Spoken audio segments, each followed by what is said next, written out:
Onlara hər halda düz yolu göstərəcək. Ona görə yenə əldən soruşurlar. İndi baxın əzizlərim, burada Həzrət Əlinin cavabı olsaydı ki, haqq mənləndir, mənləndir, gəlin mənə qoşulun. Bu olacaqdı ancaq ona inananlar üçün. Düzdür, onlara aid olacaqdı.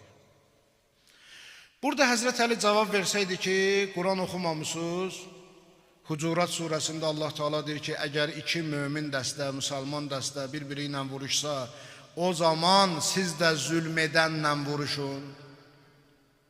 Quran deyir ki, iki müsəlman dəstə bir-biri ilə vuruşsa, Hucurat surəsində, əvvəl çalışın onların arasında sülh yaradın, islah edin, sülh yaradın. Birdən sülhə gəlməsələr, zülm edənlərlə vuruşun. Zülm edən tərəf hansıdırsa, məzlumun yanında olun, zülm edənlə vuruşun. Yaxşı, bu cür də cavab verə bilərdi Həzrət Əli. Ancaq bu cavab kimə aid olacaqdı? Müsəlmanlara aid olacaqdı. Çünki Qurandan gətirib dəlili.